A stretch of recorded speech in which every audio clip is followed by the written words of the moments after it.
Ya sehingga begitu para tokoh figurnya itu jadi diikuti juga oleh ada yang sekedar ikut-ikutan, ada yang memang tersadarkan begitu. Apa kok sini jadi begini katanya ke masjid. Wah, biasanya sholat juga jarang gitu kan. Iya. Dan itu jadi trigger buat yang lain juga, jadi vibe gitu. Satu getaran, jadi mengundang kepenasaran. Iya. Kepenasaran itu kita cari tahu ternyata oh iya asik juga. Iya. Jangan lupa bagi teman-teman study bersama untuk like, comment, share, dan subscribe channel ini sehingga channel ini menjadi channel yang bermanfaat untuk kita semuanya. Bismillahirrahmanirrahim. Assalamualaikum warahmatullahi wabarakatuh. Alhamdulillahilladzi hadana li hadza wa ma kunna linahtadiya laula an hadanallah. Asyhadu an la ilaha illallah wahdahu la syarikalah wa asyhadu anna Muhammadan abduhu wa rasuluhu alladzi la nabiyya ba'da.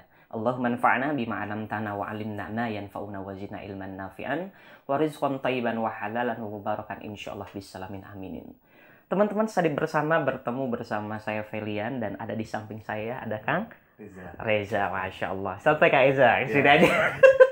Sehat ya? Gimana kabarnya, sehat ya Kak Reza? Alhamdulillah. Alhamdulillah, Masya Allah. Teman-teman, iya Alhamdulillah gini. Teman-teman, kita kehadiran salah satunya aktivis yang benar-benar berjuang, khususnya di Kota Bandung ya? Iya. Masya Allah. Pengalaman berarti pengalaman yang namanya Kang Reza itu aktif di aktivis itu tahun berapa berarti Kang Reza? Sebenarnya terpotong-potong, cuman benar-benar ininya intensnya itu 2015. 2015 ya? Iya. Berat Keselang-selang nggak jadi. keselang-selang ya? Berarti aktifnya sampai benar-benar aktifnya sampai tahun berapa? Ya, sampai sekarang. Masya Allah. Alhamdulillah semua karena Allah memudahkan. Masya Allah ya. Nanti kita akan sedikit ngobrol tentang bagaimana mungkin profil bahwasanya mungkin ada sedikit kayaknya itu ada momentum hijrah juga ya, sama ya? Iya. Sama ya, baik. Baik Kang Reza, saya ingin nanya dulu, boleh diceritakan sedikit kegiatan Kang Reza, kemudian momentum bahwasannya Kang Reza sampai tertarik untuk jadi aktivis dakwah itu seperti apa? Ya, ya alhamdulillah ya. Waktu itu sedang banyak kenakalan remaja. Kenakalan bukan hanya remaja aja, saya sampai usia-usia 30 juga ternyata masih ada kegiatan kriminal, pergaulan bebas, narkoba, kemudian juga ada klub-klub motor atau klub sepak bola, bahkan grup musik gitu ya. Yang udah sampai ketindak saling menyakiti sesama gitu. Masya Allah. Nah, alhamdulillah waktu itu ada rekan saya juga ya, teman-teman dari klub motor hijrah tahun 2015 ketika kami sedang ada Muharram Fest waktu itu. Muharram Fest itu apa? Muharram Fest itu ada di Pusdai. Jadi tiap tahun sebenarnya nggak tiap tahun sih kalau secara secara bisa ke anak mudanya baru saat itu. Muharram Fest ya, bulan Muharram Fest ya. Bulan Muharram. Jadi waktu itu ada rampai remaja aktivis Masjid Pusdai dan ada 15 komunitas lainnya gitu ya. Ada Quran Generation dan lain-lain. Tapi karena memang banyak yang hijrah tuh anak musik di Pusdai awalnya. Jadi ada scene-scene yang mereka bisa meng-IO-kan lah gitu, lebih pop saat itu. Di Pusdai kan waktu itu memang Islamic Center yang mungkin orang wah ini kayak serius lah gimana gitu. Alhamdulillah mereka bisa bikin Muharram Fest itu dan bikin perdagangan Islamic clothing itu di Indonesia sebenarnya. Cuman dibikinlah spot itu dan ada panggung. Ada panggung musik juga waktu itu saat itu. Nah di momentum itu dimanfaatkan juga untuk terima jaket dari klub-klub motor yang dulu berseteru, tapi sekarang disatukan oleh Islam. Masya Allah. Alhamdulillah saya juga ada teman saya, beliau-beliau ini yang akhirnya mereka mewakili 4 komponen ini, mereka umroh bareng. Masya Allah ya.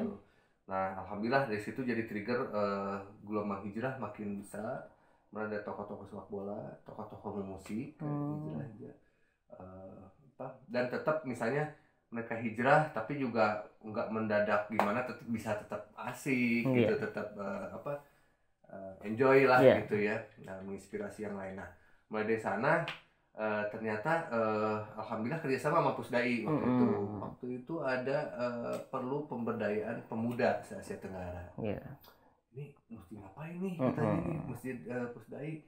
Alhamdulillah gitu, anak-anak kebetulan kita tuh kan ada Islamic clothing ya, kayak Muslim streetwear, jadi ya mungkin kita waktu itu belum bisa dakwah gimana tapi yang penting kita udah aja bikin quotes seri edukasi sosialisasi nama-nama tokoh-tokoh muslim, pahlawan, para sahabat gitu ya, kejadian-kejadian, kemudian kata dari hadis gitu yang intinya kita insya Allah ikhtiar kita dakwah berjalan.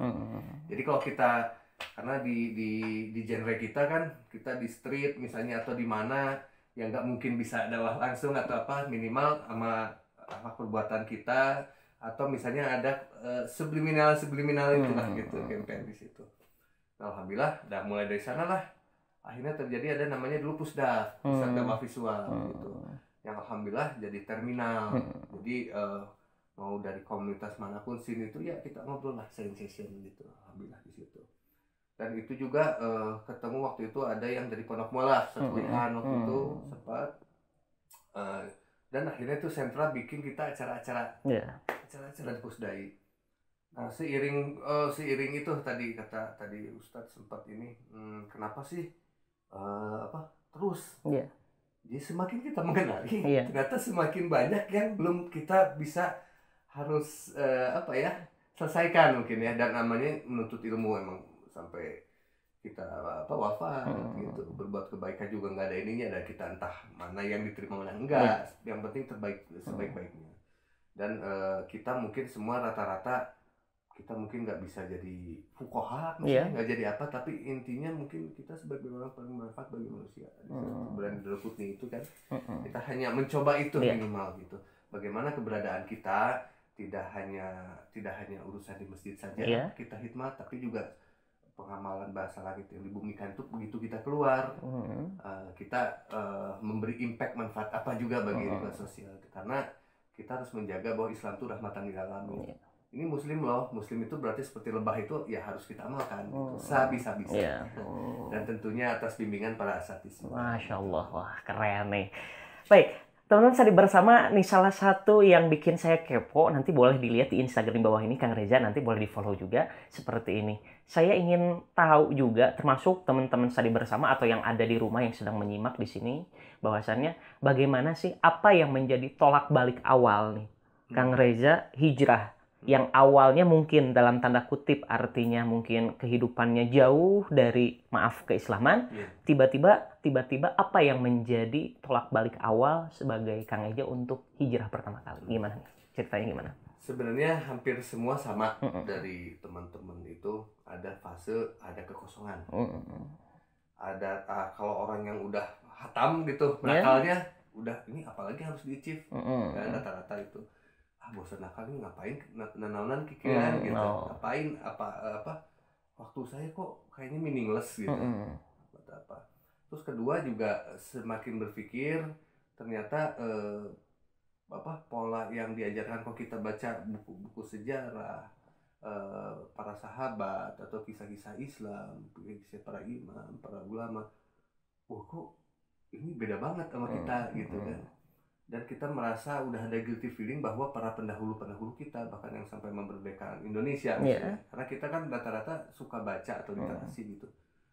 Ini kekuatan apa sih yang bisa bikin orang itu tangguh gitu ya, dalam segala kondisi bisa menerima dan tetap semangat. Setelah kita baca semua, setelah kita pelajari semua dan kita tanya juga, ternyata semua ruhnya Islam. Ruhnya Islam. Cuman waktu itu kita rata-rata nggak tahu Islam tuh apa aja sih gitu. Kita belum tahu karena intensitas kita ngobrol dengan para ustadz atau lingkungan dakwah tuh tidak banyak karena bidang kita itu kan agak berjauhan lah waktu itu. Alhamdulillah karena awalnya mungkin dari hijrah itu rata-rata orang sudah mulai ke kajian atau mencari-cari atau mulai ada yang nggak kenal siapapun pokoknya ke masjid apa dengerin gitu. Ada yang mungkin lebih ke fun dulu, ada yang lebih ke kolbu, ada juga yang lebih ke akhir zaman. Itu kurang lebih saat itu ada begitu. Ada sin-sin seperti di waktu anak muda itu, alhamdulillah saat itu juga ada para penggerak-penggerak awal yang tadi dibilang di awal. Jadi ada figur-figur yang dulu tuh orang idol lah kalau menitunya, entah itu tokoh musik, entah itu tokoh bola, entah itu tokoh sebagai klub pemudaan gitu, motor gitu. Karena di Bandung itu tidak jauh lah dari bola, musik, motor, tiga besar itu. Scene orang bergerak tuh di sana. Ya sehingga begitu para tokoh figurnya itu jadi diikuti juga oleh, ada yang sekedar ikut-ikutan, ada yang memang tersadarkan begitu. Apa kok sini jadi begini katanya ke masjid, wah biasanya sholat juga jarang gitu. Dan itu jadi trigger buat yang lain juga, jadi vibe gitu, satu getaran, jadi mengundang kepenasaran. Kepenasaran itu kita cari tahu, ternyata oh iya asik juga. Kok saya selama ini kemana aja gitu. Nah kurang lebih gitulah rata-rata di kota Bandung. Oh Masya Allah nih, menarik juga ya teman-teman Study Bersama dan yang ada di rumah juga.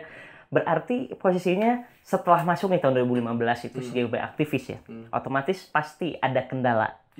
Kendala pasti banyak, apalagi terutama kendala yang paling berat, kata Rasulullah pun dikatakan bahwasannya perang yang paling berat bukan melawan musuh, tetapi melawan hawa nafsu diri kita sendiri ya. Artinya dari sana, bagaimana nih Kang Reza bisa stay sampai saat ini yang dulunya jauh dari keislaman misalkan, tetapi sekarang bisa stay di aktivis dakwah, bahkan di komunitas dakwah, serta mempertahankannya bagaimana nih?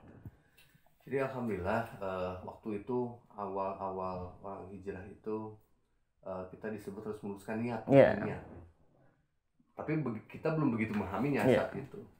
Nah benar, begitu banyak kendala, misalnya maaf ya, misalnya ada tokoh-tokoh ini atau kita di skin masing-masing, begitu kita sholat atau begitu perhatikan waktu jam sholat, bahkan ada teman saya sampai ditinggalkan rata-rata 80-90% temennya yang dulu nggak asik lagi nih kayak ini gitu.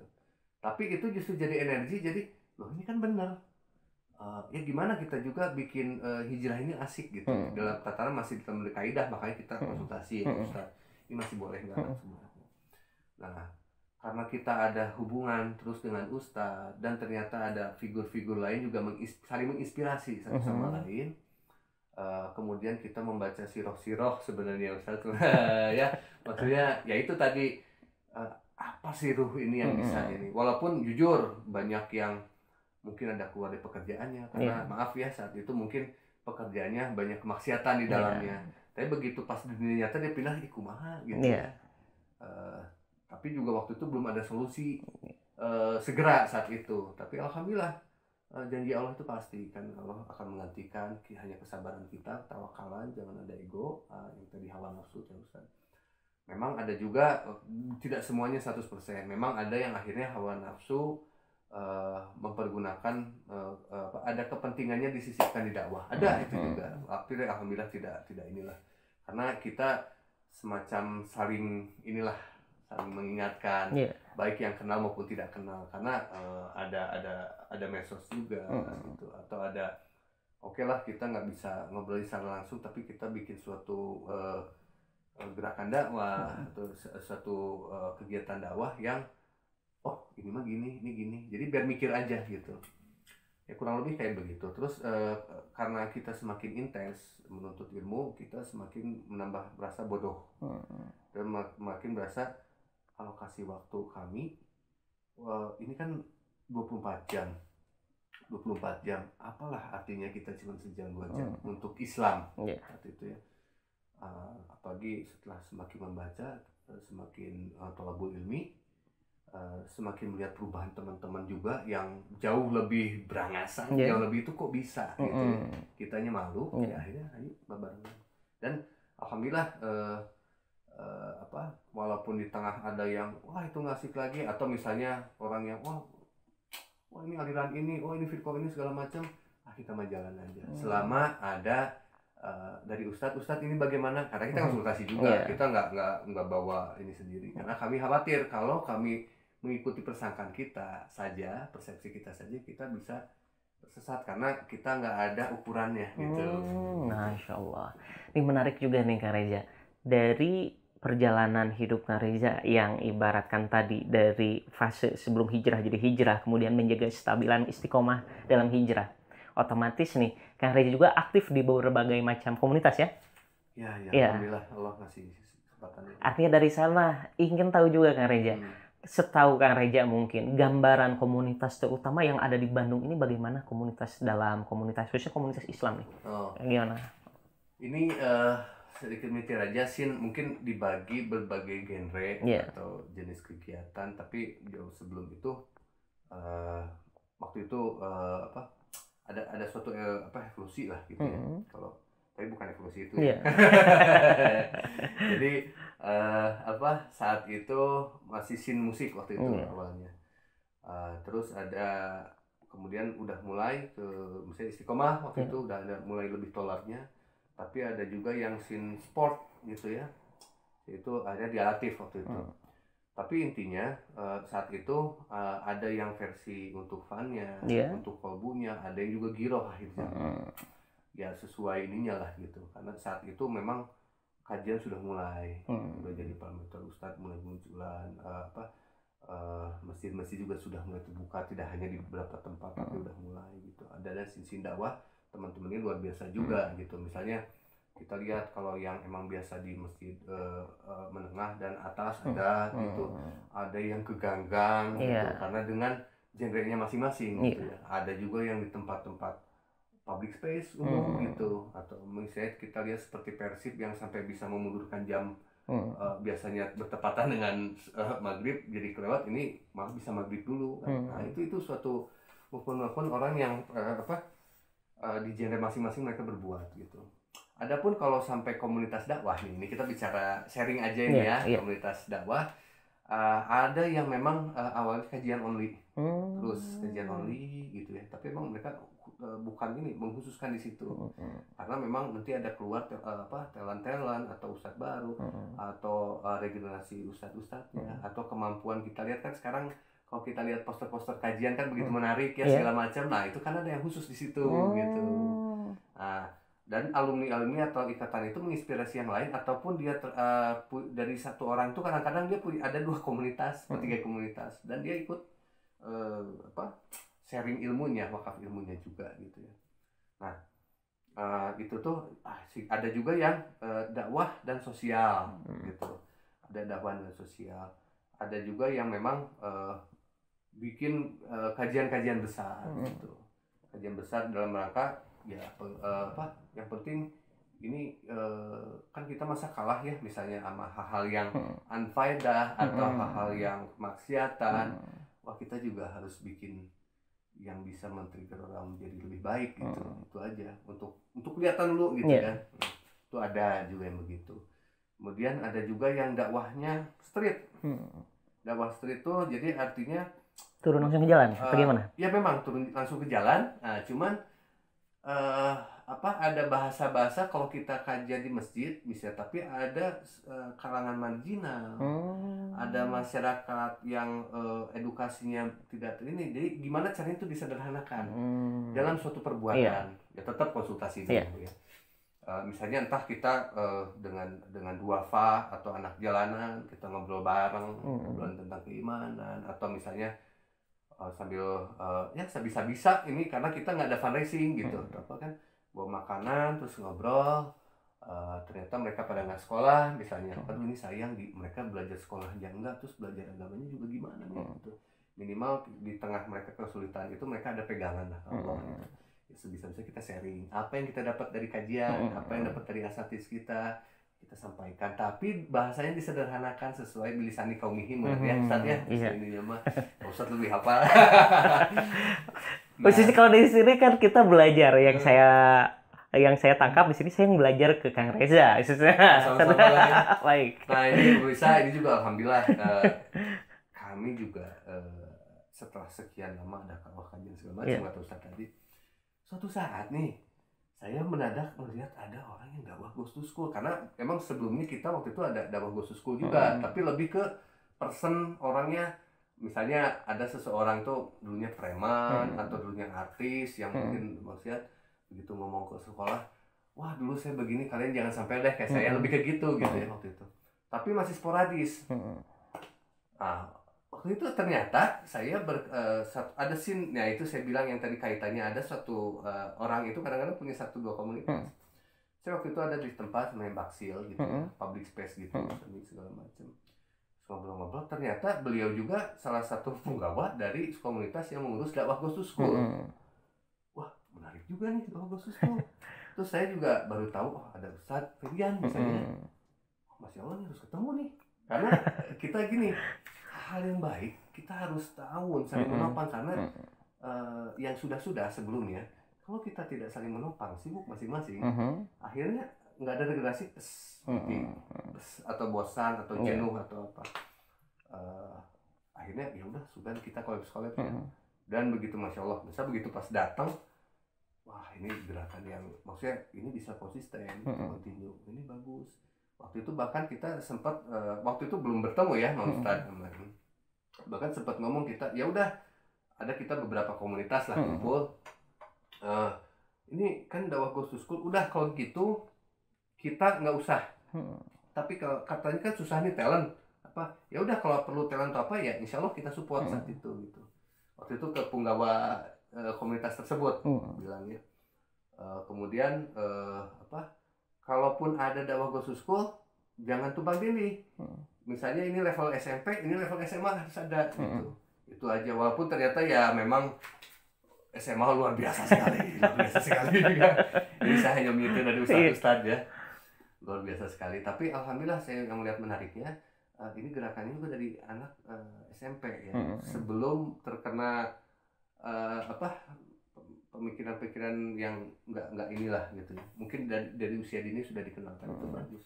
Dan alhamdulillah sampai sekarang Ustadz ya kita silih support lah gitu, silih support masing-masing itu aja. Terus kemudian kalau bicara komunitas sekarang, kondisi terakhir nih sekarang, kalau dulu